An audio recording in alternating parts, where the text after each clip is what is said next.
Hariom. A aula de hoje ela é sobre fisiologia sutil.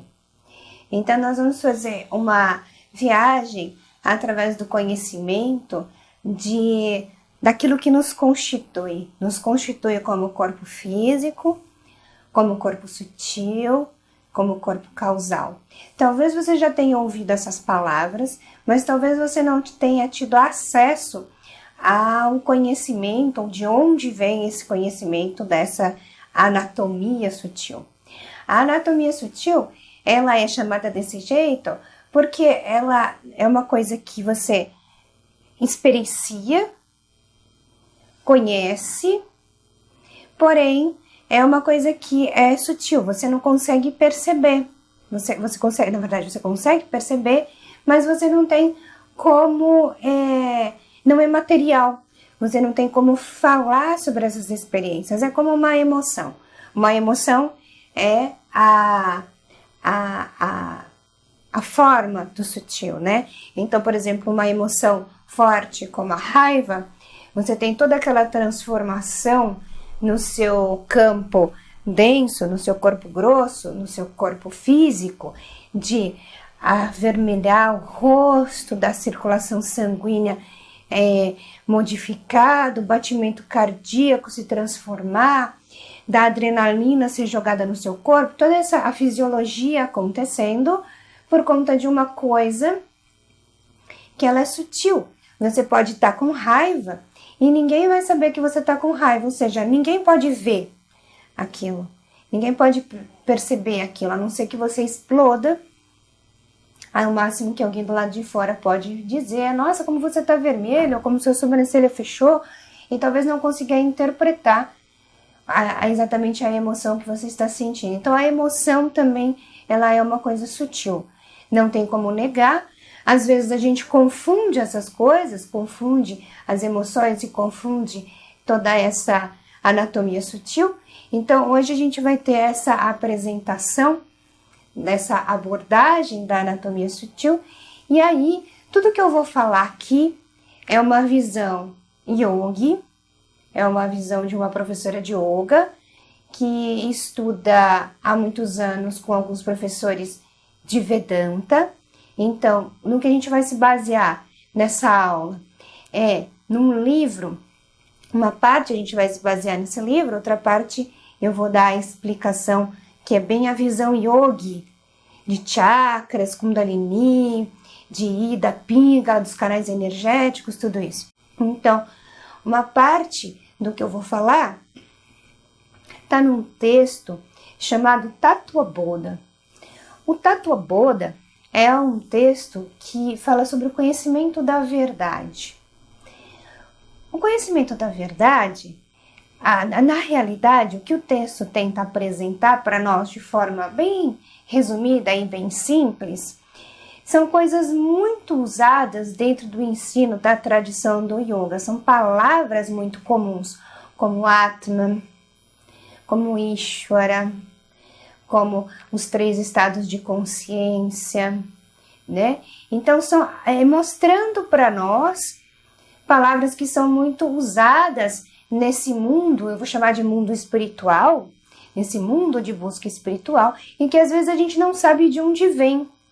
Então, talvez você já tenha ido num centro espírita, já tenha recebido passe, já tenha feito algum trabalho energético, já tenha ouvido falar de chakras, já tenha ouvido falar da cor dos chakras, já tenha ouvido falar de desequilíbrio dos chakras, e talvez não saiba exatamente de onde vem isso. Então, toda essa ordem de ensino, toda essa tradição de ensino vem dos Vedas, e principalmente de uma parte chamada Vedanta, que é a segunda parte dos Vedas. Os Vedas são 4 livros de conhecimento da tradição hinduísta. E aí, dentro desses livros, a segunda parte, ela é toda focada em conhecimento. E conhecimento do quê? Exatamente. Conhecimento de si mesmo. As Upanishads, que é essa parte, né, da parte do Jnana Kanda, a parte sobre conhecimento dos Vedas, as Upanishads, elas são textos escritos com a intenção de eliminar em nós a ignorância acerca de quem nós somos. Então, esse texto, Tattva Bodha, ele foi escrito por uma pessoa chamada Adi Shankaracharya. Adi Shankaracharya, ele viveu mais ou menos em 700 depois de Cristo. E ele foi muito importante nessa história do hinduísmo, né, de toda a tradição do Vedanta. Na época em que ele viveu, os hindus, eles tinham uma certa, vou chamar de preguiça, de estudar os Vedas, porque eles se resumiam, né, em só repetir os mantras de forma mecânica, sem saber exatamente o significado daquilo que estava sendo repetido. Então, Shankaracharya, o que ele resolveu fazer? Ele resolveu pegar alguns Upanishads, pegar o Bhagavad Gita, pegar o Brahma Sutra e fazer o quê? Comentar isso e transformar isso numa linguagem mais acessível a todas as pessoas. E aí, é dessa tradição de Shankaracharya que a gente vai trazendo toda essa tradição de ensino dos yogis. Nós vamos pegando toda esse conhecimento que foi passado por ele e nós vamos trazendo isso desde então em forma de mestre passando para aluno e assim por diante. Então tudo que vai sendo falado aqui não são coisas que eu inventei ou que eu simplesmente li e fiz uma suposição daquilo, não. São coisas que foram aprendidas dentro dessa tradição do yoga. Então, Adi Shankaracharya, além dele ter comentado textos muito importantes do Vedanta, sobre autoconhecimento, sobre conhecimento de si mesmo, ele também escreveu esse texto chamado Tattva Bodha. E o Tattva Bodha é uma apresentação, é uma introdução a esse mundo da espiritualidade, a esse mundo, vou chamar de espiritualidade aqui porque é mais fácil de a gente entender, a esse mundo yogi, da compreensão de si mesmo. Vão ser abordadas várias palavras e aí vai passar então por esse estudo de quem sou eu, né? Então, o texto é um texto que tem a intenção de eliminar a ignorância em relação a quem você seja.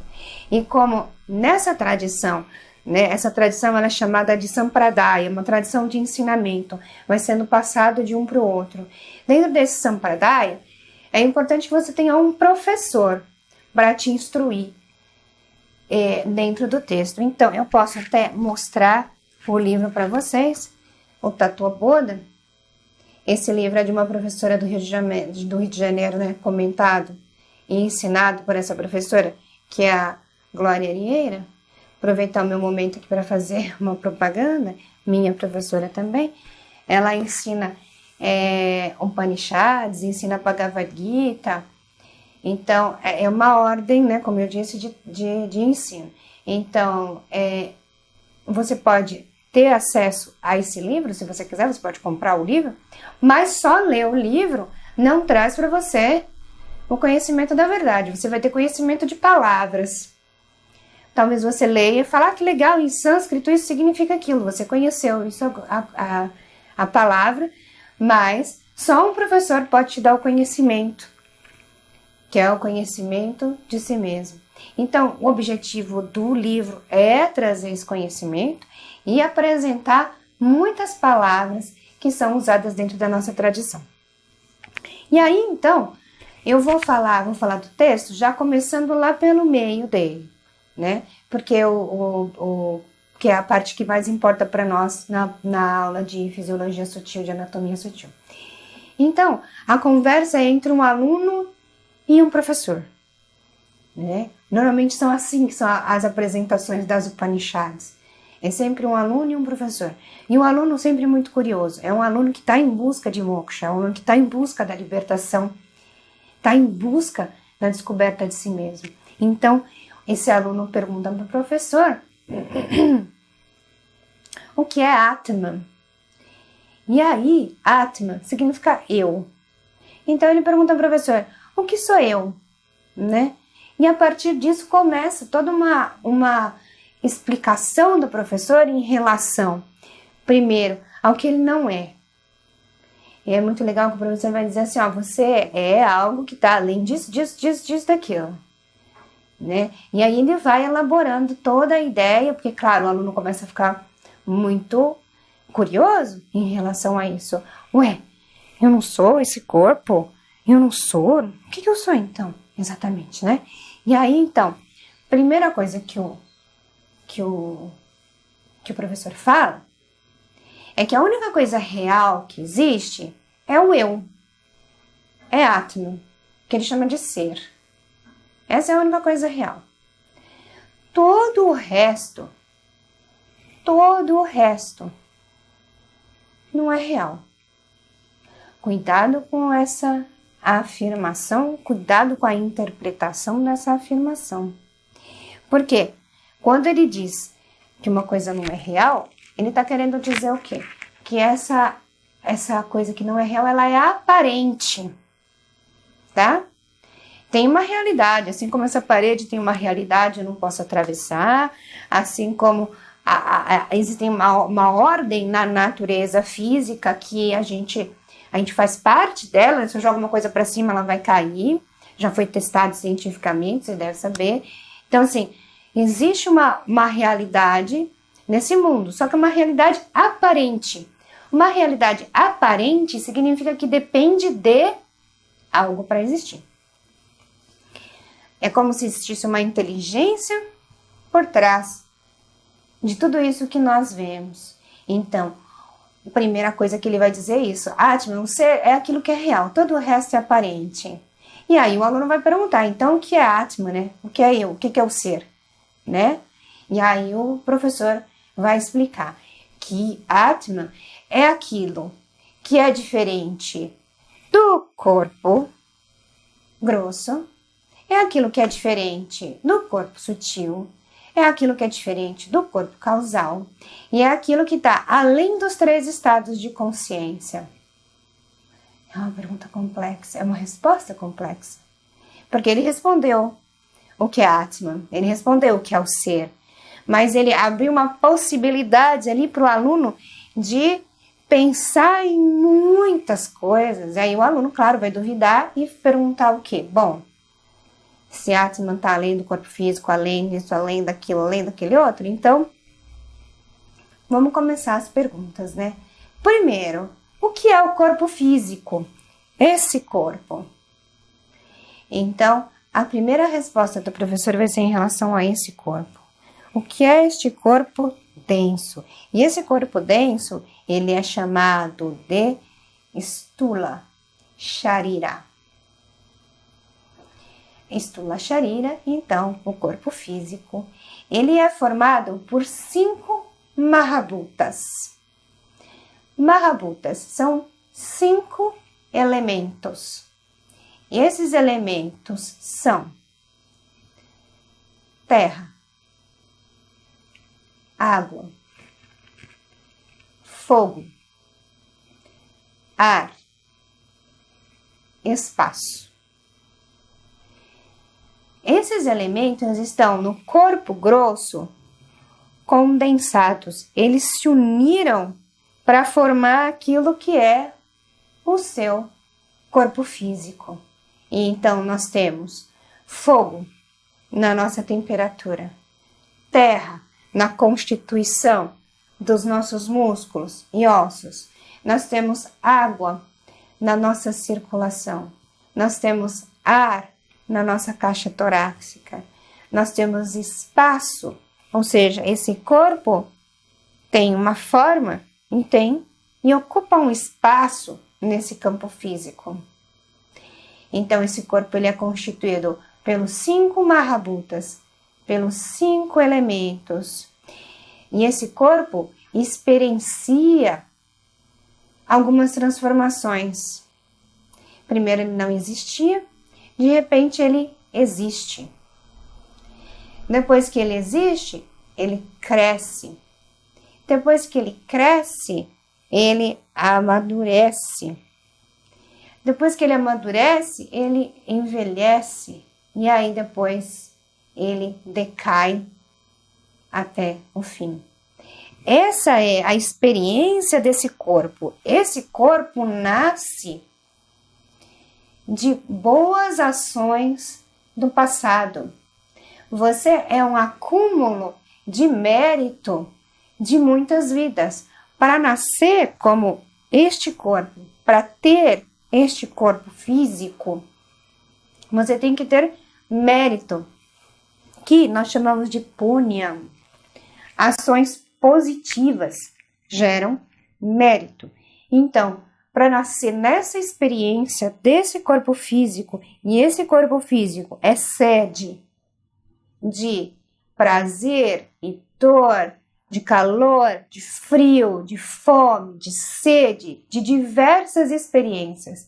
Esse corpo físico, ele é conectado, dependente, interdependente da natureza, interdependente do clima. Ele é conectado com tudo, porque assim como existe nele terra, água, fogo, ar, espaço, todas as outras coisas da natureza são constituídas exatamente do mesmo jeito. Com pitadinhas a mais, pitadinhas a menos de uma ou outra coisa, de um ou outro marrabuta, de um ou outro elemento. A água do mar, ela é água com sal aqui, lá na Indonésia e em qualquer outro lugar do nosso planeta. Água com sal. É a mesma constituição. E vão ter espécies diferentes em cada lugar. Sim. Vão ter formas diferentes? Sim.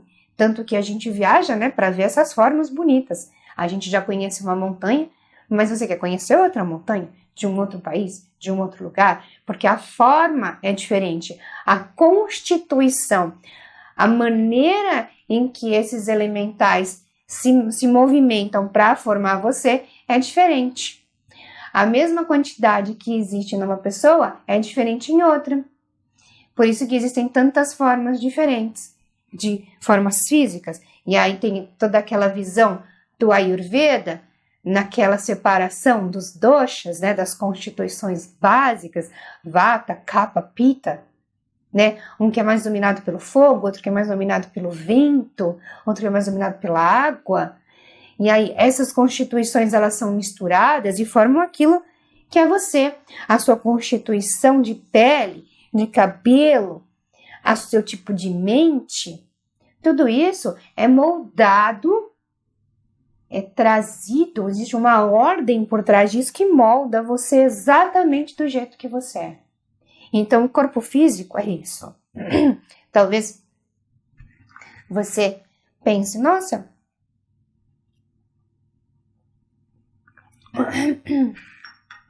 básica essa explicação, porque é tão fácil de enxergar e eu não tinha percebido isso antes, né? Que o corpo físico passa por essas transformações, o corpo físico ele é constituído pelos elementos, ele é idêntico a qualquer outra coisa da natureza, idêntico, tanto que a gente depende da natureza completamente para viver, depende da água, depende do alimento da terra, depende do sol, depende da luz, do calor do sol, do fogo, a gente depende do ar, do prana. Nós somos um com esse universo, todo esse universo. Então, esse corpo aparentemente separado, ele é um com o universo. E aí, então, o aluno fala, bom, é diferente do corpo físico, do corpo denso, do corpo grosso. O que é agora o corpo sutil? Sukushma Sharira, corpo sutil. E aí, o corpo sutil, ele é constituído de 5 marrabutas, exatamente como o corpo físico. Os 5 elementos estão ali dentro, só que esses 5 elementos não foram grossificados, não foram condensados.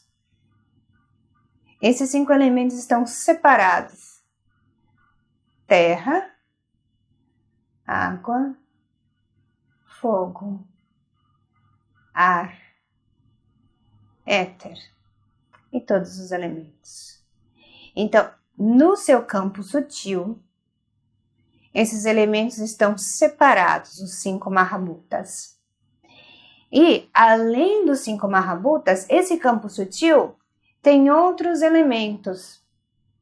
Ele é constituído de 5 órgãos de ação, 5 karma indriyas,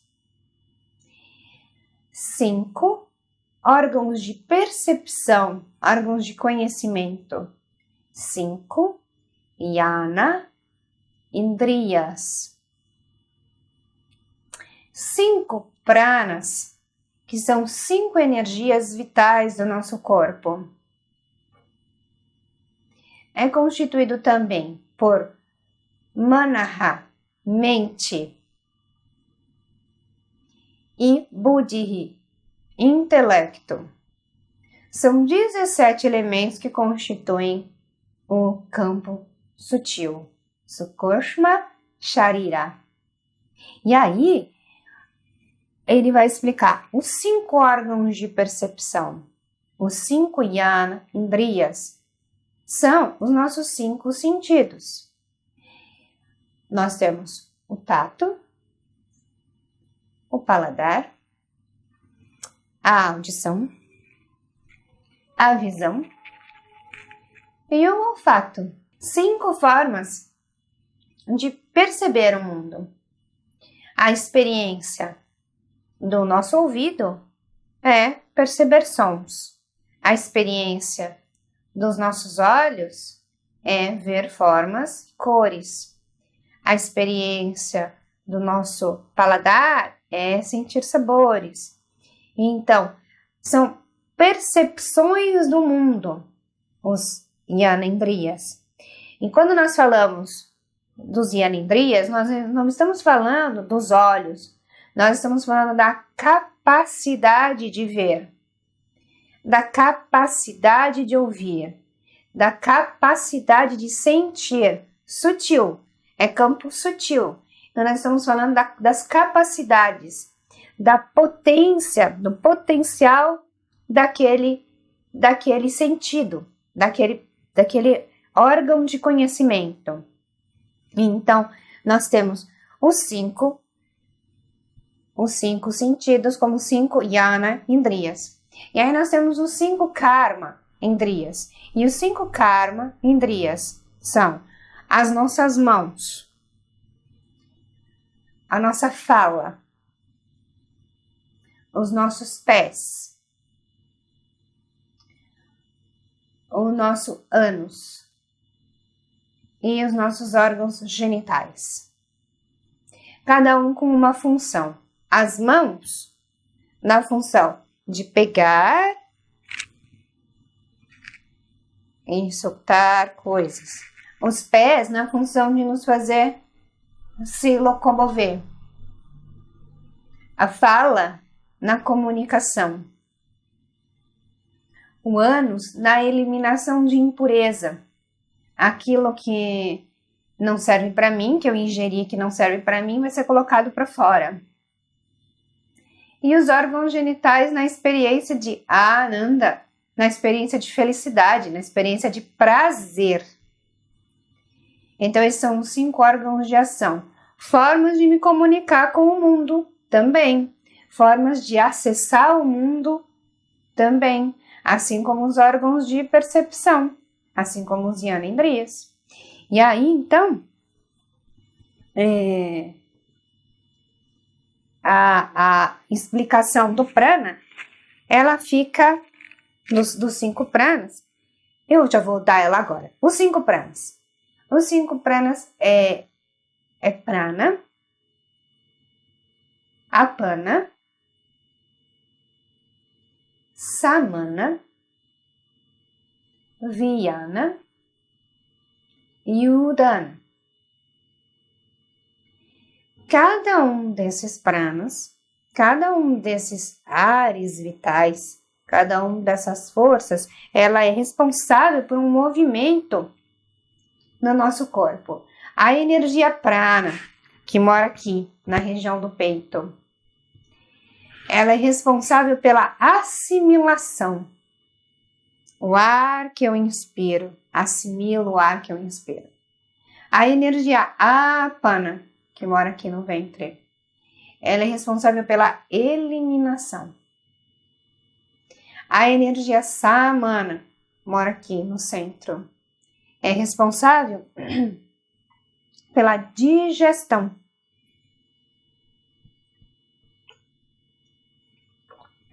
A energia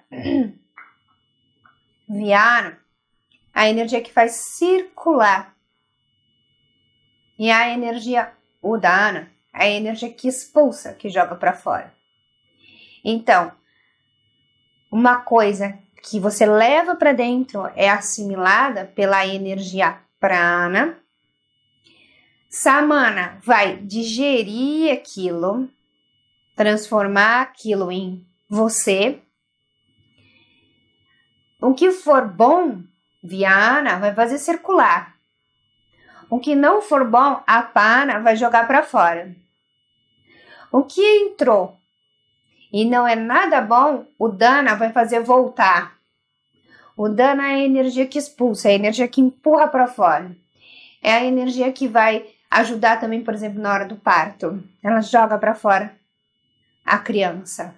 Então, existe um trabalho de equipe entre essas energias vitais, e elas são absolutamente necessárias para o funcionamento geral do nosso corpo, geral da nossa saúde.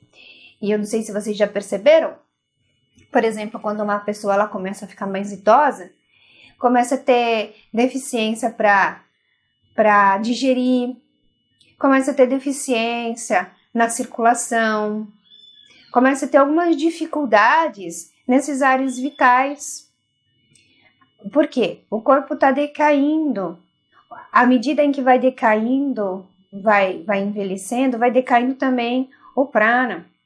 Não é à toa que nas medicinas tradicionais orientais, chinesas, japonesas, nas artes marciais, no tai chi, no qigong, no liang kun, no yoga, existe uma preocupação tão grande na manutenção da energia vital.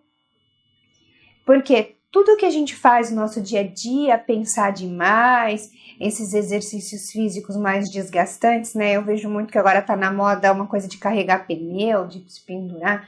Nada contra isso, deve ser até gostoso fazer isso. Mas tem um desgaste muito grande, a corrida, essas coisas. Se você tem que fazer, é importante para você, para o seu cardiorrespiratório, tem mesmo que fazer alguma coisa.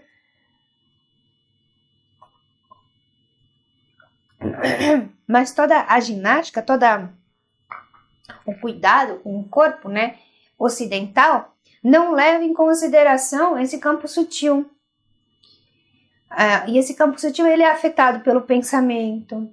Esse campo sutil ele é afetado pelas companhias que você anda. Esse campo sutil ele é afetado por muitas coisas, muitas coisas. Hoje em dia está ficando mais fácil de reconhecer isso, porque a ciência está explicando muito essas coisas, né?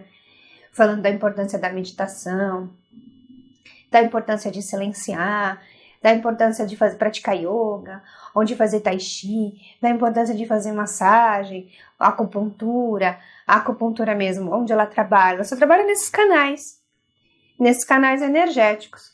Então, é um desbloqueio de um ponto, para que a hora que você desbloqueia aquele ponto, aquela energia flui natural. A medicina ayurvédica faz exatamente a mesma coisa. Todo um cuidado, uma manutenção da alimentação, do óleo adequado, do tipo de horário adequado para você dormir, tudo muito regradinho. Para quê? Para manter a saúde do teu corpo e para manter também a saúde do teu prana, de toda a tua parte energética, de toda a tua parte sutil. E pense numa coisa, imagina, o sutil é o que você está pensando agora. Talvez você esteja vendo essa aula e ao mesmo tempo muito preocupado com alguma outra coisa que você tem para fazer. Ou seja, existe aí um escape, né, da sua energia indo em outra direção, que é estar em algum lugar que não é aqui e agora. Isso é o começo de uma vida de estresse, de muito estresse. Você está na sua mente agindo, fazendo coisas, resolvendo coisas que não estão sendo resolvidas em realidade, aparentemente estão sendo resolvidas aqui, mas não estão sendo resolvidas, e aí você perde aquilo que está acontecendo aqui, ou seja, você perde a possibilidade de enxergar como você está nesse momento e fazer exatamente aquilo que você se propôs a fazer nesse momento, que talvez seja estudar. Isso é uma das coisas, isso é um treino, não é uma coisa que se aprende facilmente.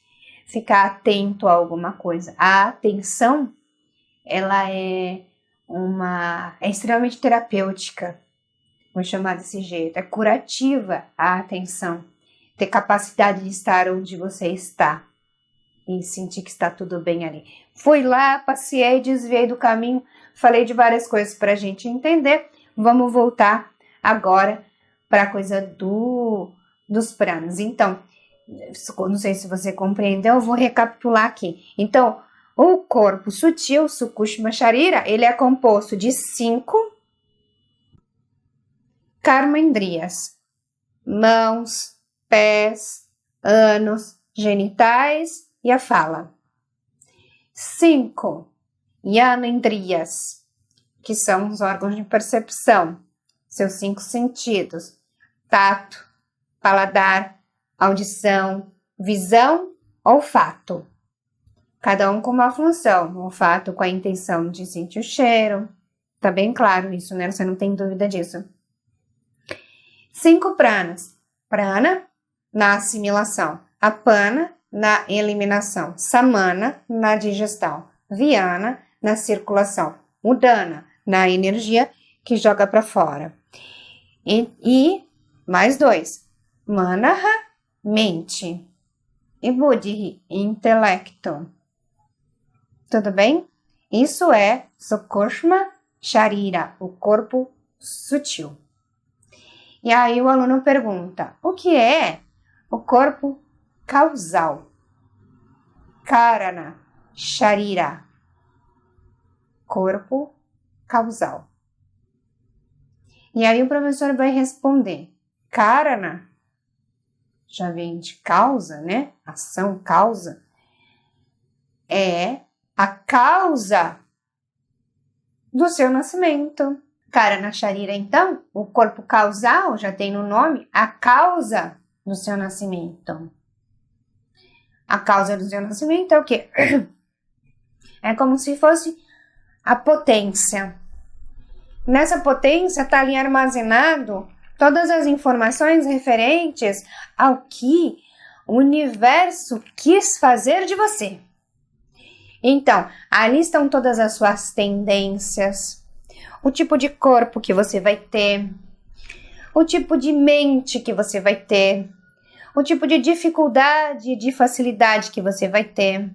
Então, imagina que o causal é a semente que tem em si a potência para ser um carvalho, uma árvore imensa. O corpo causal é isso, é o corpo que guarda toda a informação referente a quem você vai ser. Compreendeu? Então, nós temos, como o professor explicou, Karana Sharira, o corpo causal, Sukushma Sharira, o corpo sutil, e Stula Sharira, o corpo denso. E ele disse que o ser está além desses 3. E ele vai continuar a explicação ainda. E então, do que é constituído esse corpo causal? Está lá guardado tudo aquilo que, como potência para criar eu, né? Criar eu, exatamente do mesmo jeito que eu sou, né? Então, foi arquitetado esse meu nascimento. Tem uma inteligência por trás desse meu nascimento. A união do meu pai e da minha mãe, cada um vindo de uma parte do país, em se encontrando num lugar, não foi à toa. Foi arquitetado esse encontro. Foi arquitetado o meu nascimento. Não foi nem muito arquitetado, como deve ter sido o caso de alguns de vocês também. Foi só um susto mesmo.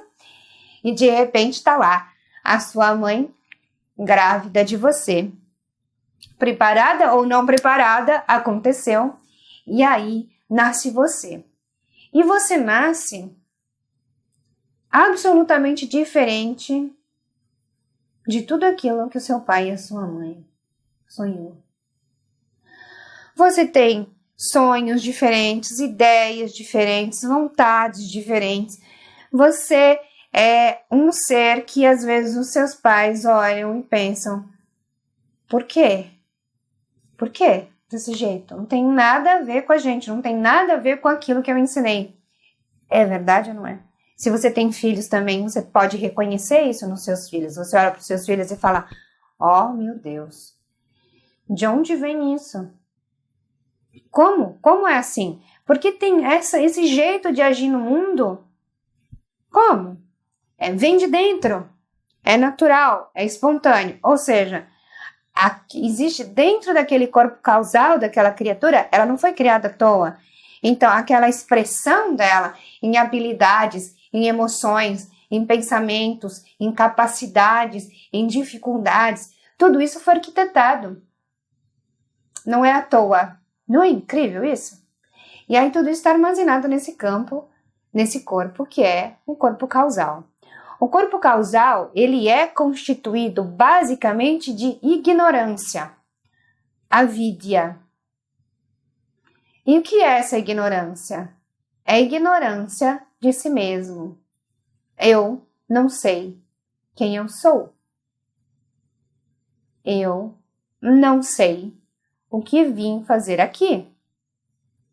Eu não sei absolutamente nada em relação a mim. Então, a base, a constituição do corpo causal é essa ignorância de si mesmo. Não é ignorância em relação a coisas. Eu posso perceber, por exemplo, que eu sou ignorante de coreano ao ouvir uma pessoa falando coreano. A pessoa começa a falar, eu vou ficar olhando e vou ficar consciente da minha ignorância. Eu tenho consciência que eu não sei coreano, eu tenho consciência que eu não estou entendendo nada, ou seja, na minha cabeça existe um vazio em relação àquilo que está sendo dito. Não há nada, não há nenhum arquivo de informação de coreano. Eu posso eliminar a minha ignorância de coreano simplesmente estudando coreano.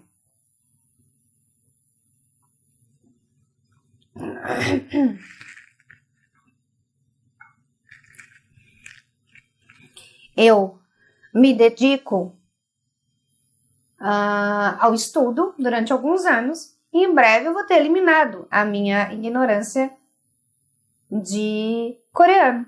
Isso é muito fácil. E aí, então, a ignorância de si mesmo. A ignorância de si mesmo ela é constante. Sempre existe em você uma sensação de incompletude, de vazio. Essa sensação de vazio é que faz com que você saia em busca de novas experiências, uma outra relação, uma nova cidade, viajar para um outro país, mudar de país, comprar um carro, trocar de apartamento. Porque você tem a ideia de que quando você conquistar aquela coisa, você vai acabar com essa sensação de incompletude, essa sensação de vazio. E você vai tentando, você vai passando a sua vida nessa constante busca de se sentir completo. E o que é muito difícil de perceber, que é um objetivo máximo do Vedanta, né? Que é a eliminação dessa sensação de inadequação, dessa sensação de incompletude, é perceber que você já é aquilo que você busca. Então, uma pessoa, um ser iluminado, quando ele atinge, quando ele alcança moksha, né? Ele tem como objetivo moksha e ele se dedica, moksha é essa liberdade dessa condição de insatisfação constante. Essa liberdade de se livrar, essa sensação de que você está o tempo todo em busca de alguma coisa. Então, moksha é isso. É o que chamamos de iluminação. Uma pessoa, um ser iluminado, por que se diz dentro do budismo, dentro do yoga, que a pessoa iluminada, ela sai das rodas das reencarnações. Não precisa nascer mais, não vai mais reencarnar. Por quê? Porque a causa do nascimento deixa de existir. A causa do nascimento é a ignorância de si mesmo. Não saber quem você é. Moksha liberta você da roda das reencarnações, da roda de nascimentos e mortes, nascimentos e mortes. Por quê? Você entendeu quem é você. Você entendeu que se você eliminar a ignorância de si mesmo, você não precisa nascer de novo. E aí fica mais claro, né, para nós, o porquê que existe essa busca, esse ardor interno em algumas pessoas em encontrar moksha. Não é porque a pessoa não quer nascer de novo, não é esse o interesse. Não é porque a pessoa acha que esse mundo, esse planeta é tão ruim, não é isso. Ele é até um planeta bem gostoso, bem divertido, tem muita coisa para se fazer, né? Tem tanta coisa para experienciar, tem tanta guerra acontecendo para a gente olhar e falar, nossa, como o mundo é caótico, e ao mesmo tempo que tem muita coisa caótica, tem muita coisa linda acontecendo, tem um monte de movimento de pessoas ativistas, e pessoas falando sobre liberdade de ser quem você é, e pessoas que falam em nome de pessoas que são diferentes. É muito bonito ver isso, eu acho muito bonito ver isso. Ao mesmo tempo, na mesma proporção, né, esse mundo é dual, é como se tivesse metade do lado do bem e metade do lado do mal. A gente só reconheceria mesmo o mal se ele existisse, né? E então, dois lados da mesma moeda. Isso é muito importante, não tem como eliminar completamente uma coisa. Talvez você já deva ter percebido isso, que esse mundo é assim, né? Faz parte desse nosso planeta, dessa nossa existência, viver isso. Então, como eu estava dizendo, existe muita gente em busca de moksha, em busca dessa liberdade, dessa libertação, desse autoconhecimento, né? De descobrir quem eu sou. Não é com a intenção de não nascer de novo, eu não acredito nisso. Eu acredito que seja muito com a intenção de viver em paz. Viver em paz. Você consegue imaginar a paz que é simplesmente não pensar em qual vai ser a sua próxima conquista?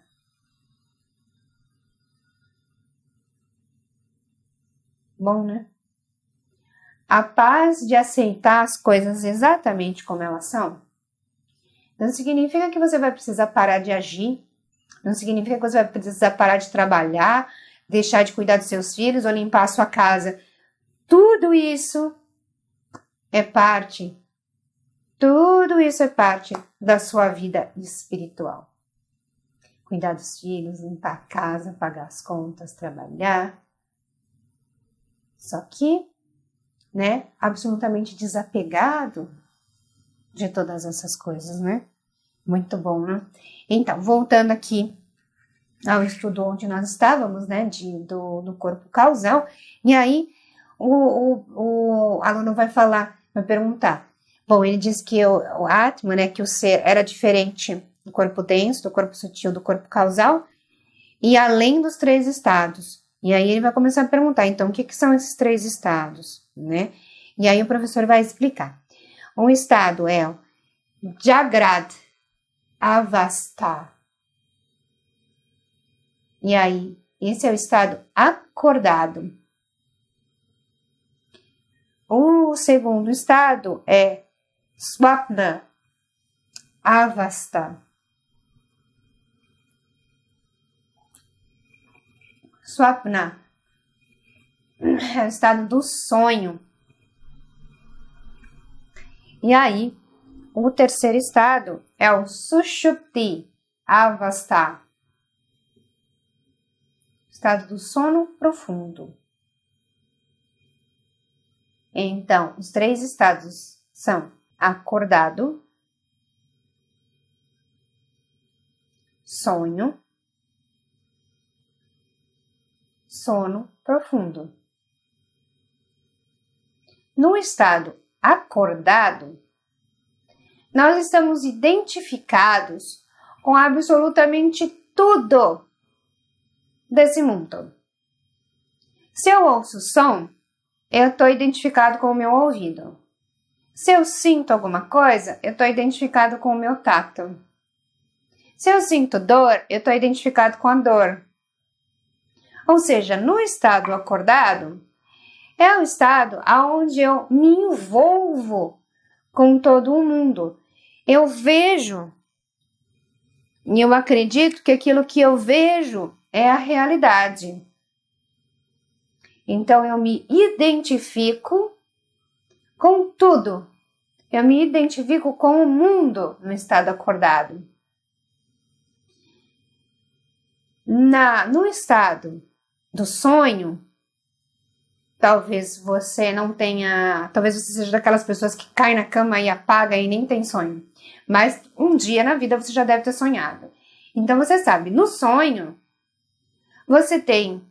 O seu corpo está lá descansando, mas a sua mente está trabalhando.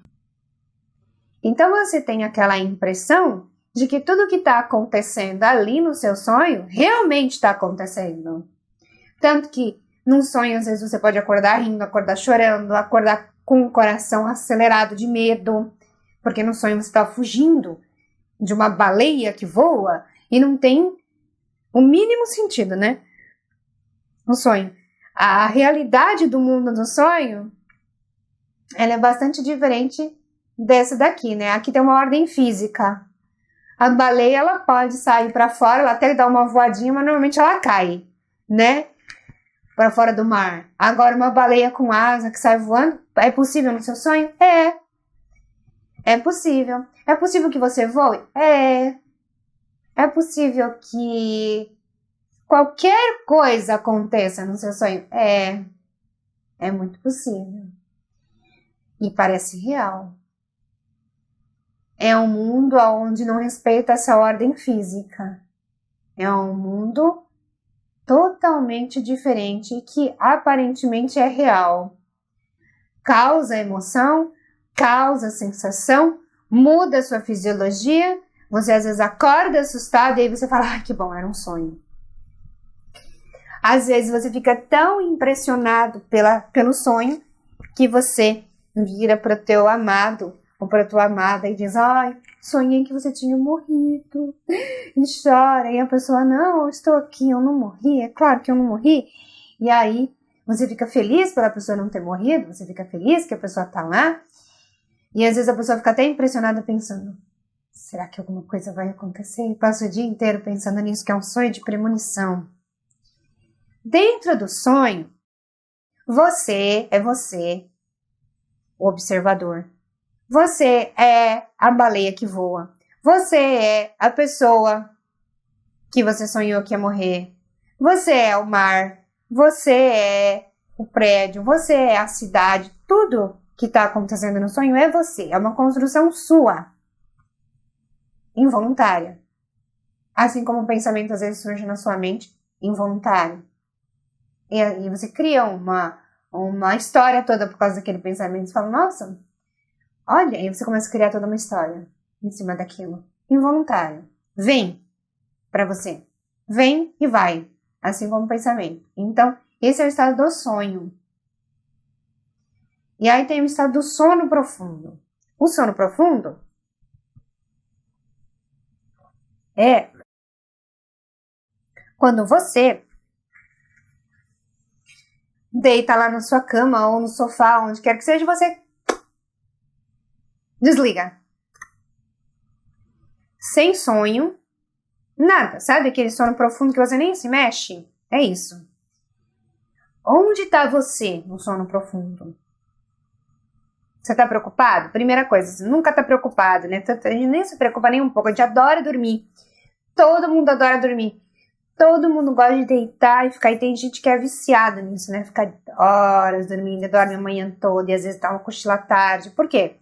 Porque essa ausência de si, essa ausência de mente, essa ausência de corpo, você não sabe onde está o seu corpo. Às vezes o seu sono é tão profundo que você dormiu na sala, alguém te carregou para a cama e você nem sabe. E você acorda na cama e nem lembra. Fala, nossa, como que isso aconteceu? Ou seja, o sono profundo, você tem uma ausência de corpo, uma ausência de mente. E tá tudo bem. Você percebe que tá tudo bem? Normalmente, o sono profundo, você some, você desaparece e tá tudo bem. E como é que você sabe isso? Porque quando você acorda, normalmente você dá aquela espreguiçada. E aí você já fala, nossa, dormi muito bem, hein? Caramba, essa noite capotei. E essa informação vem de onde? De algo que observa você no sono profundo. Atman, o ser. Tá tudo bem. Mesmo você não tendo corpo, mesmo você não tendo mente, tá tudo bem. E esse sono profundo é muito legal porque ele é uma forma que todo mundo experiencia. Todo mundo tem a mesma experiência de ausência de si.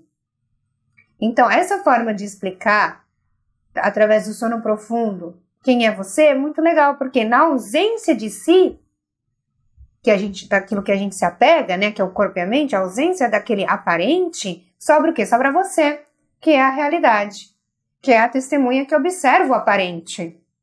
Acompanhou? Na ausência do corpo, na ausência da mente, resta o quê? A testemunha, observadora do corpo e da mente, observadora do aparente. Compreende? Atman, o ser, aquele que observa, que é idêntico em todas as pessoas. Não é o meu Atman, o seu Atman, o Atman do seu vizinho, não. O Atman do cachorro, não. Atman, o ser, idêntico em todos os seres. O mesmo em todos os seres. Esse Atman é o que observa você no sono profundo e é o que dá para você consciência, ilumina a sua mente para dizer, eu dormi bem, eu estou bem, eu experienciei uma sensação de ausência total e eu tô ótimo, ou seja, quando eu me ausento de mim, o objetivo da meditação, consegue perceber? Quando eu me ausento daquilo que aparentemente eu tô atado, eu tô preso, que é o meu corpo e a minha mente, eu tô bem. É por isso que os meditadores se viciam na meditação. Silêncio. Entrar no silêncio, entrar nessa ausência. Então, Atman é aquilo que está além, repetindo, no corpo grosso, além do corpo sutil, além do corpo causal, além dos 3 estados de consciência, que é o estado acordado. No estado acordado, eu estou identificado com o mundo, mas a testemunha, Sakshi, aquele que vê, Drashtu, ou Atman, a consciência, está vendo eu me envolvendo com o mundo. No sonho, consciência está vendo o mundo do sonho. No estado do sono profundo, consciência, Shakti, Sakshi, testemunha. Atma, tá vendo que além do corpo e da mente tá tudo bem. Consegue perceber? E aí, então, ele explicou, então, o que é os 3 estados de consciência. E ele vai explicar, então, quais são os 5 corpos. Veja, não é para confundir a cabeça. São 3 corpos, né? Que nós falamos até agora, que é o corpo grosso, o corpo sutil e o corpo causal. Esses corpos, eles vão ser divididos agora, principalmente o sutil, ele vai ser dividido em algumas partes. Então, ele vai explicar o que são essas bainhas, o que são esses coxas. E aí ele vai dizer que existem 5 bainhas. E o que é bainha? Bainha é aquela coisa que guarda um punhal ou que guarda uma espada. Tem o formato do punhal, tem o formato da espada, mas não é a espada. Então é como um invólucro, é como algo que recobre o ser. Consegue perceber? E aí são 5 corpos que recobrem o ser, Atman. E aí um corpo é o Ana, Maya, Kosha. A tradução, então, de coxa é bainha, invólucro. Maya é diferente de Maya, que você já deve ter ouvido falar como ilusão. Maya é ilusão. Maya é isso e nada além disso. Ana, alimento. Então, Ana, Maya, Kosha é o corpo constituído pelo alimento. Esse corpo nasce pelo alimento. Esse corpo cresce, se desenvolve pelo alimento. Esse corpo decai e vai para a terra e se transforma em alimento. Ana, Maya, Kosha. E aí existe, dentro do campo sutil, Prana, Maya, Kosha. E Prana, Maya, Kosha é o corpo de energia vital. Prana, Maya, Kosha, ele é constituído por 5 pranas. Lembra os ares vitais? Prana, Apana, Samana, Udana, Viana. E os 5 karma, indriyas. As mãos, os pés, a fala. Então, fica claro para nós que a energia, o prana, não se confunda, que eu sei que eu repito muitas vezes prana, né? Tem prana, maya, kosha. Prana, energia vital. Prana, do ambiente. São definições para energia em cada coisa. Por exemplo, o prana do ambiente também é prana aqui. Nós não somos separados do universo, tá? Nós somos uma coisa única. Então, tudo que existe lá, existe cá. Tudo que existe cá, existe lá. Então, a gente está falando de locais de energia, tá? O corpo chamado Pranamaya é o corpo relacionado às energias vitais. Então, quando eu falo desse Pranamaya Kosha, tudo dentro da tradição do yoga, por exemplo, os pranayamas, que são exercícios de respiração, são exercícios de controle dessa energia vital, da vitalidade, do grau de vitalidade no seu dia. E às vezes você acorda e você está cansado, esgotado, para baixo. E aí você faz uns 4 ou 5 minutos de exercício de respiração e isso muda. O que você fez? Você simplesmente pegou o prana que está disponível. Tem muito prana disponível. Tudo tem prana. Se você toma um suco de maçã, você está tomando prana da maçã, além da vitamina da maçã. Está comendo uma fruta, você está ingerindo o alimento mais o prana do alimento. O ar tem prana, além de poluentes e oxigênio e muitos gases. Tem prana, tem energia vital. Então a gente usa o quê? A energia vital do ambiente para moderar a nossa. A minha tá baixa, então o que eu faço? Eu preciso subir. E aí eu preciso subir um pouquinho esse meu nível de prana. Eu tenho que fazer o quê? Talvez diminuir um pouquinho o movimento, o ruído na minha mente. E aí eu medito, eu abaixo. Eu diminuo o ruído mental.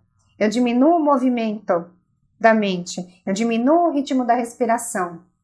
Eu evito qualquer tipo de prática exaustiva para o meu corpo, porque eu já estou para baixo, já não estou bem. E aí o que eu faço? Eu aumento, eu incremento a quantidade de prana no meu corpo. Então veja, não é à toa que Pranamaya Kosha tem os órgãos de locomoção, as mãos, a ação envolvida, a fala, né? E às vezes a gente faz silêncio com a intenção do quê? Eu preciso preservar minha energia, ó. Hoje é dia de não se comunicar, de não entrar na internet, de não falar no WhatsApp, de evitar qualquer tipo de coisa, porque eu tô sentindo que a minha energia não tá legal. É dia de fazer Tai Chi Chuan, é dia de fazer uma prática de yoga, é dia de fazer bastante pranayama, porque eu percebo que o grau da minha vitalidade não tá legal.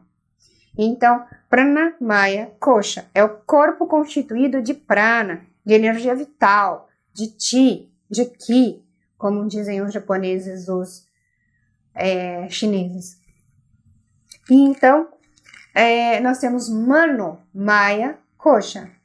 Mano Maya Kosha. O corpo que é constituído por Manaha, mente. Isso também é um campo sutil, está dentro do corpo sutil. E a mente, ela é feita de Sankalpa e Vikalpa. Um pensamento e o oposto desse pensamento. A mente normalmente funciona assim. Pensa uma coisa, duvida daquilo que pensa. Pensa tipo, eu acho que vou pra praia. Não vou não. Eu vou fazer tal coisa. Não vou não. Eu vou dizer tal coisa. Não, acho melhor não. Essa é a natureza da mente. Então, o corpo mental, ele é constituído de mente, manaha,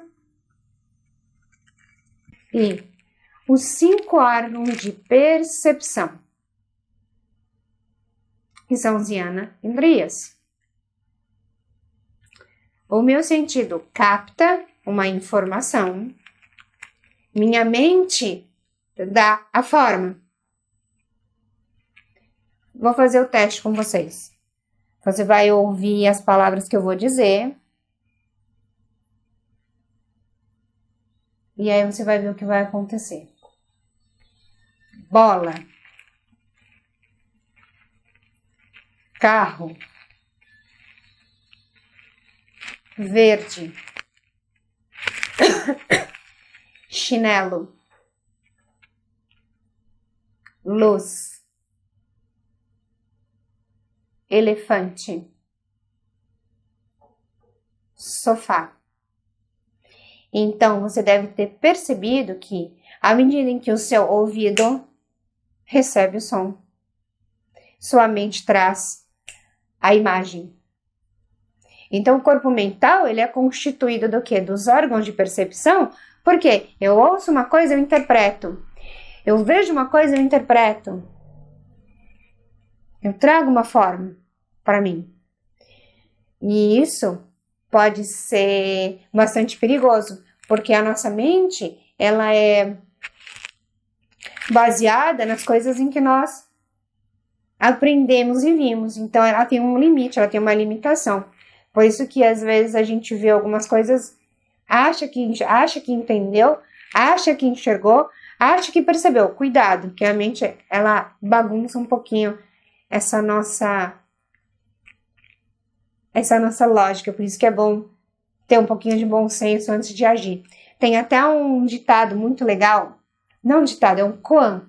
Koan é uma formulazinha mágica oriental e japonesa do budismo zen, que eles fazem uma pergunta, uma frase, alguma coisa, que faz com que você tenha essa parada na sua mente, né?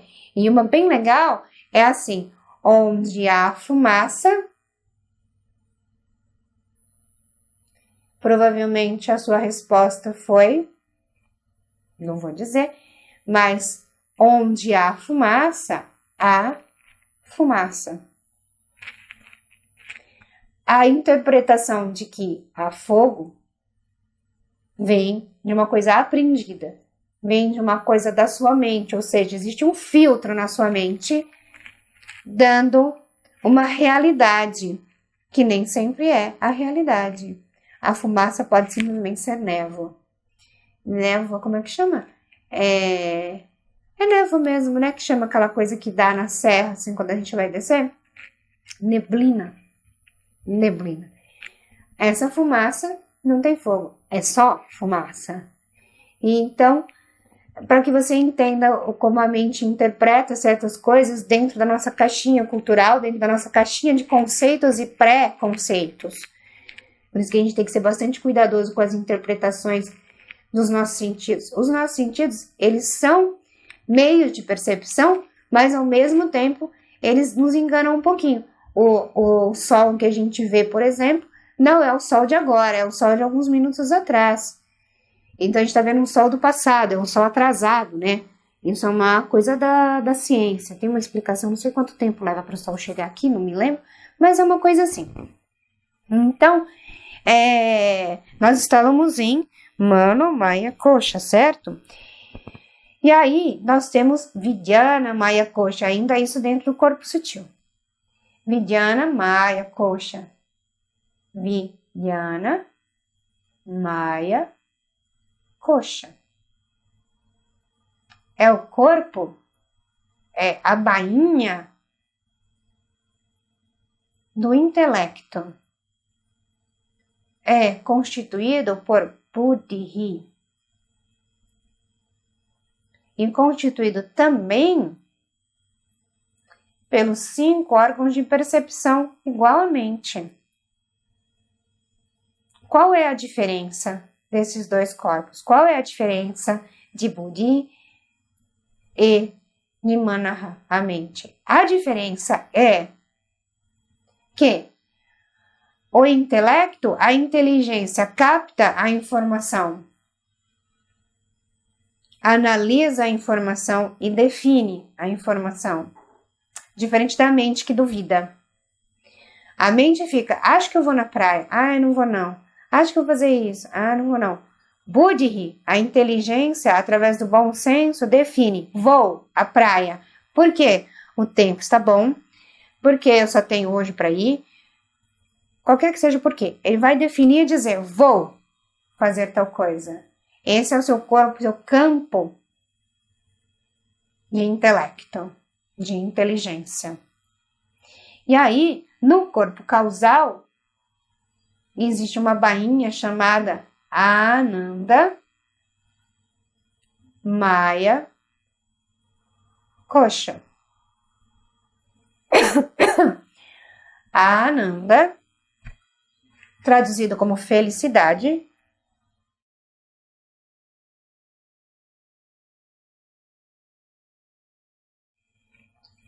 pode ser explicado também como plenitude. Por que plenitude? Porque na experiência da felicidade, você é pleno, você é completo, você é total. Você não tem aquela sensação que te acompanha diariamente de incompletude. Você é total. E aí, então, Lembrando que a base no corpo causal é a avidya, é a ignorância em relação a si mesmo, né? Então, nós experienciamos nesse corpo causal a Ananda, a experiência de felicidade, de completude. E aí, existe uma explicação que existem 3 níveis de felicidade, e aí normalmente a gente associa essa felicidade a algo fora. Então, existe uma felicidade, né, chamada Priya, uma felicidade chamada Moda e uma felicidade chamada Pramoda. Priya, Moda, Pramoda. Priya é aquela felicidade que você experiencia ao pensar na criatura que é objeto do seu amor. Faz o teste. Pensa na criatura que é o objeto do seu amor.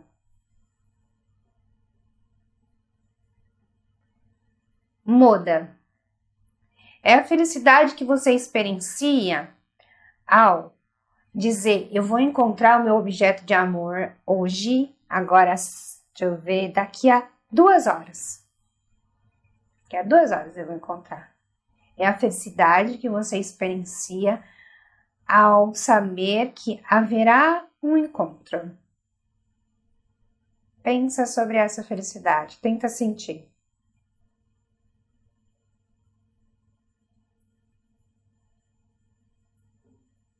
E aí, então, Pramoda.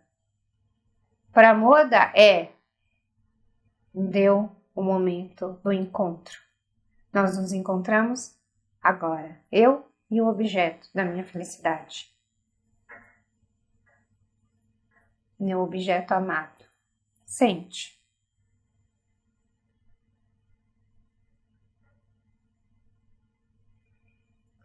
Através dessas 3 experiências, Priya, Moda, Pramoda, o que tem em comum?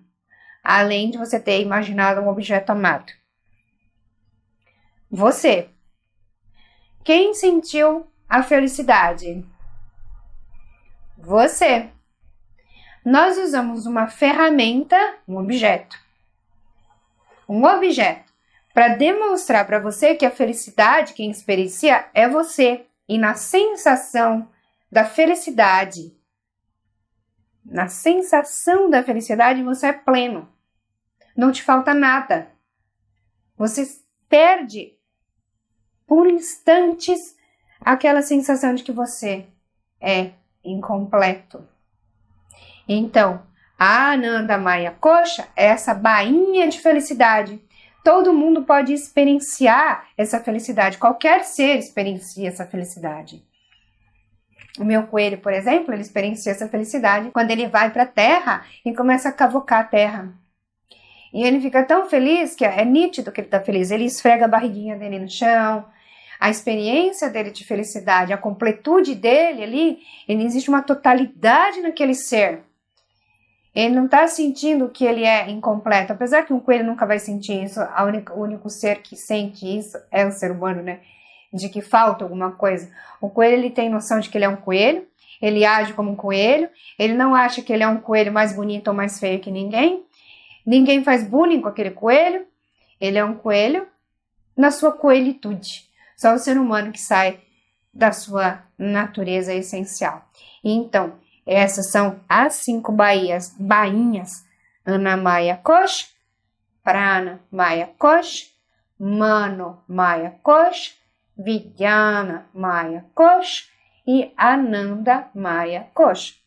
E aí, então, vejam, o professor explicou tudo. Sobre os corpos, sobre os pranas, tudo isso. E aí, o aluno vai perguntar, então agora o que é Atman? Né, o ser. E aí a resposta que ele vai dar é que o Atman é Sad, é Chit e é Ananda. Sad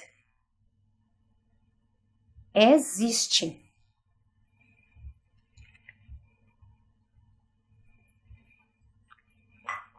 Chit é consciente de si. Ananda, acabamos de falar. Felicidade, é pleno, é completo. Então, o ser é aquele que existe, não pode ser negado. Você existe?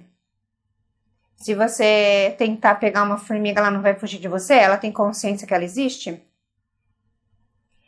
Se você correr atrás, por exemplo, do meu coelhinho, ele vai fugir de você porque ele tem consciência que ele existe. Ele existe. Você existe. Todos os seres têm essa mesma noção. Eu existo. Consciente. O coelho tem noção de que ele é um coelho? O coelho tem noção da existência dele? Sim. Se você tentar ameaçar ele, ele vai tentar se proteger. Já viu um cachorrinho quando faz assim, ó? Que você levanta a mão para bater? Ou seja, ele tem consciência de si. Ele existe e ele é consciente de si. Ele tem noção de si mesmo, assim como você. Dá para negar que você é consciente de si? Provavelmente não. E a Ananda, felicidade. Nós acabamos de falar. Toda a experiência de felicidade acontece onde? Em si mesmo. A gente simplesmente viaja na maionese achando que a experiência da felicidade depende de alguma coisa. Não depende de absolutamente nada. A experiência da felicidade é essa completude, é perceber essa perfeição em ser o que você é. Não é a felicidade que você sai dançando com aquele guarda-chuvinha para lá e para cá, como se fosse um frevo, com uma saia rodada. Não é nada disso, não é essa felicidade. Não é a felicidade das redes sociais, que as pessoas gostam de publicar diariamente. Não é essa felicidade. É a felicidade de estar bem com você mesmo, estar tranquilo com você mesmo, de estar em paz com você mesmo, de ter atitudes em relação aos outros, em relação ao mundo, em relação ao seu próprio corpo, que são adequadas àquilo que você pensa. Seguir uma vida onde exista um tipo de lógica entre aquilo que você pensa, aquilo que você sente, aquilo que você faz, né? Que tenha um alinhamento dentro disso. E aí, então, esse é Atman. Isso é Atman. Agora veja a maravilha disso tudo. Todo esse seu corpo, tudo isso que você vê, foi estruturado, foi criado, feito para a experiência do mundo. Não é incrível um negócio desse? É absolutamente incrível. Tudo isso aqui foi arquitetado para que você seja exatamente desse jeito, com esse tipo de corpo, com esse tipo de mente, com esse tipo de emoção. E às vezes você vai falar, ai, olha aquela criança tão irritadinha, né? Que bonitinha.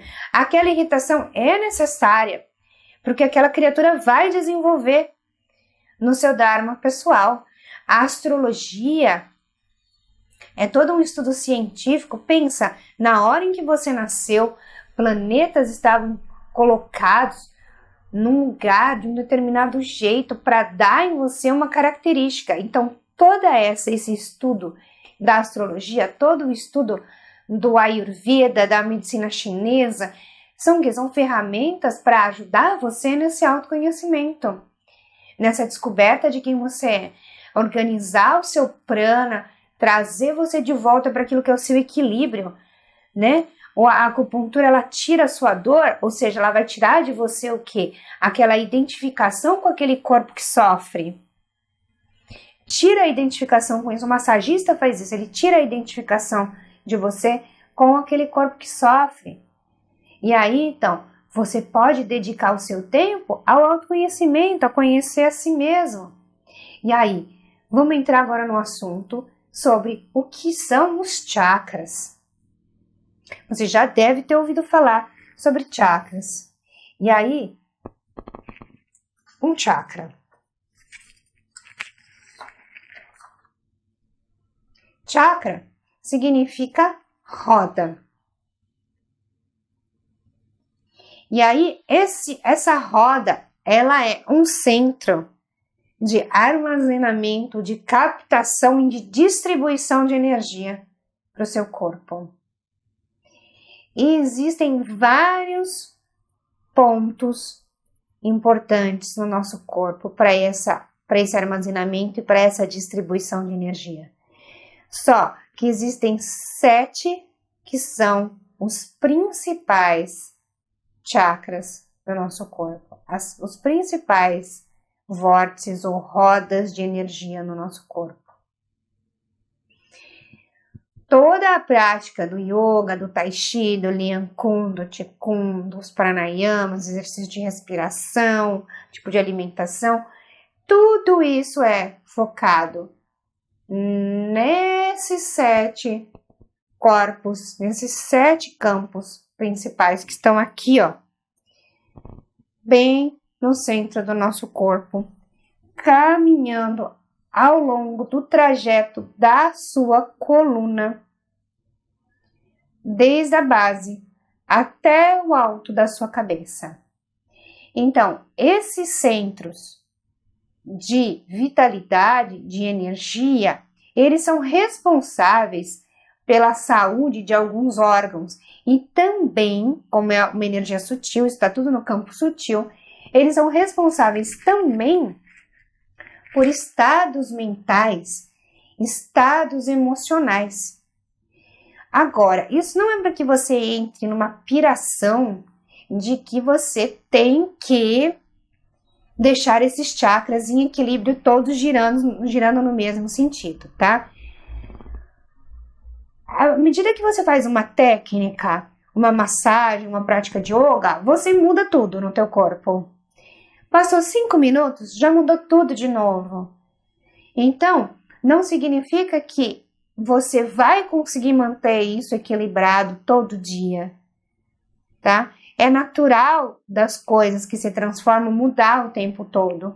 Então, não se preocupe, não entre numa piração de organizar a sua energia vital, de ficar equilibrando os chakras diariamente, visualizando cor e fazendo essas coisas. Não precisa entrar nessa piração terapêutica, tá? Você pode usar técnicas e ferramentas e pranayamas e cores, o que quer que seja, quando você estiver sentindo que você precisa daquilo. Use uma prática de yoga, faça um tai chi chuan, coma adequadamente, faça meditação, isso sim, pode ser diariamente, tá? Toma cuidado com o que você fala, toma cuidado com o que você age no mundo, isso é mais importante do que equilibrar os seus chakras. Então aqui, nessa minha bandeirinha, a gente tem aqui, não deu para ver todos, porque a câmera não vai até lá em cima, não dá para ver o Vishuddha, nem o Arna Chakra, nem o Sahasrara, dá para ver só alguns aqui, né? Mas não tem problema aqui, vai aparecer a imagem disso para vocês. Então aqui você pode ver que os chakras, ele tem, cada roda, né, cada vórtice, tem um número específico de pétalas, ele tem uma letra sânscrita no centro, e essa letra sânscrita é o Bidya Mantra, é o som semente, ou seja, o som que faz vibrar a energia desse chakra. E aí, às vezes eu olho aqui para baixo que eu tenho medo de bater no microfone e ficar fazendo ruído, barulho, tá? Então, existe um som, que é o som que faz vibrar a energia de cada um, nesses chakras. Dentro do yoga, nós usamos na sequência, na ordem de baixo para cima. Nós não trabalhamos em nenhum momento fazer só o mantra da raiz ou só o mantra cardíaco, não, a gente trabalha todos eles, tudo bem? Com vocalização, com mentalização, com pranayamas, com bandhas, com tudo isso, tudo bem? E aí, então, vamos ao estudo desses chakras. O primeiro chakra, ele é chamado de Muladhara Chakra. Muladhara, Mula vem de raiz, é o chakra da base. Esse Muladhara Chakra, ele está relacionado ao nosso instinto de sobrevivência, a autoconfiança, a materialidade, a boa comunicação, a relação sadia com a matéria, a capacidade de transcender limites.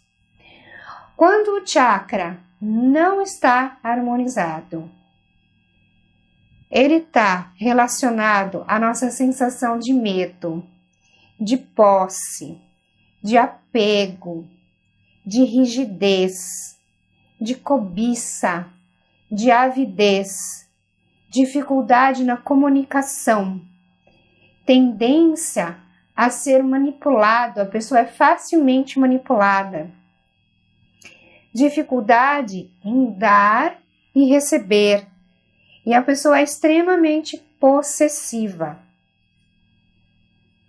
O Swadhisthana Chakra é o chakra do elemento da água. Eu não falei o elemento do primeiro, né? O elemento do primeiro chakra é a terra. Muladhara é a base, a solidez, a firmeza, é a raiz, então é a terra. O elemento do Swadhisthana Chakra é a água, é a fluidez. E aí, então, Swadhisthana Chakra, ele é responsável pela coragem, as reações positivas perante obstáculos, a criatividade, a vitalidade, o domínio sobre as paixões. Swadhisthana Chakra está muito relacionado à sensualidade. E aí, quando o chakra não está harmonizado, a pessoa se torna agressiva, violenta, tem tendência a excessos, sente vergonha, tem uma certa obsessão sexual e vergonha, muita vergonha. O terceiro chakra, Manipura, ele está relacionado à nossa sensação de bem-estar, de poder, de consciência do eu, de impulso pelo autoconhecimento, de confiança, de discernimento. O elemento de Manipura é o fogo. O chakra não harmonizado. A pessoa quer dominar os outros. A pessoa é egoísta. Tem muita ambição, muita arrogância e muita raiva. A raiva detona o estômago, né? Além do fígado também. Anahata Chakra. O do coração. O chakra do coração está relacionado ao amor, à solidariedade, à religiosidade, à alegria, à compreensão, à generosidade, à nobreza, à compaixão. O elemento de Anahata é o ar. O chakra em desarmonia faz a pessoa ter falta de motivação ou de confiança, angústia, desespero, aversão, passividade, ódio e agressividade. Vishuddha Chakra, chakra da garganta, faz a pessoa ter criatividade, está relacionado às energias da criatividade, receptividade, expressão, intuição, magnetismo, reflexão, ter a capacidade de refletir, em comunicação com o subconsciente, o chakra não harmonizado. Está relacionado a conflito de autoimagem, dificuldade em expressar o que pensa ou sente, ganância, insensatez, negatividade. Ajna Chakra, o chakra frontal, Está relacionado ao intelecto, à compreensão, à força de vontade, à determinação, à paciência, o perdão, a plenitude e o discernimento. O chakra não harmonizado, o bloqueio intelectual, dificuldade em ver as coisas como são, orgulho, soberba e isolamento da totalidade. Um certo egoísmo, né? Ajna Chakra é a união dos 5 elementos: terra, água, fogo, ar e espaço. Vishuddha Chakra, se eu não falei, o Vishuddha Chakra, o elemento é o espaço, a caixa. Então, Sahasrara Chakra, o chakra harmonizado, intuição, queima de arquivos do passado, transcendência, amor universal, impulso de evolução e energia. O chakra não harmonizado, falta de visão, falta de discriminação, falta de compreensão da realidade da vida. Então, falamos aqui sobre os elementos que constituem cada um dos chakras, de baixo para cima: terra, água, fogo, ar, espaço, todos os elementos unidos e nenhum elemento no último. Então, nós falamos aqui da localização desses chakras, vindo da base, no trajeto da coluna, na base, abaixo do umbigo, aqui um pouquinho acima do umbigo, no peito, na garganta, na testa, no alto da cabeça. Não tem uma localização exata, tá? Imagina que isso é um centro de vitalidade. Então, não é como um ponto de acupuntura que você vai lá e você tem que saber na dobra cutânea, né? Que você tem que acertar o ponto certinho. O chakra tá mais ou menos por aqui, seguindo esse trajeto da coluna. E então, visualizado esse trajeto da coluna e essas rodas de energia, esses centros de energia, cada um deles, como eu disse, tem uma letrinha. Você deve ter visto isso na imagem. Cada um deles um mantra. Então, o mantra de baixo para cima, do Muladhara, Lam. Swadhisthana, Vam. Manipura, Ram. Anahata, Yam. Vishuddha, Ham. Adna, Om. Aqui em cima, nada. Então, de baixo para cima, Lam, Vam, Ram, Yam, Ham, Om, Lam, Vam, Ram, Yam, Ham, Om, Lam, Vam, Ram, Yam, Ham, Om, Lam, Vam, Ram, Yam, Ham, Om. E a sua vocalização, ela deve ser feita dessa forma, de baixo para cima, com a intenção de movimentar esse centro de energia. Tudo bem? Agora, nesse mesmo trajeto, que é o da coluna vertebral, existe uma energia chamada Kundalini.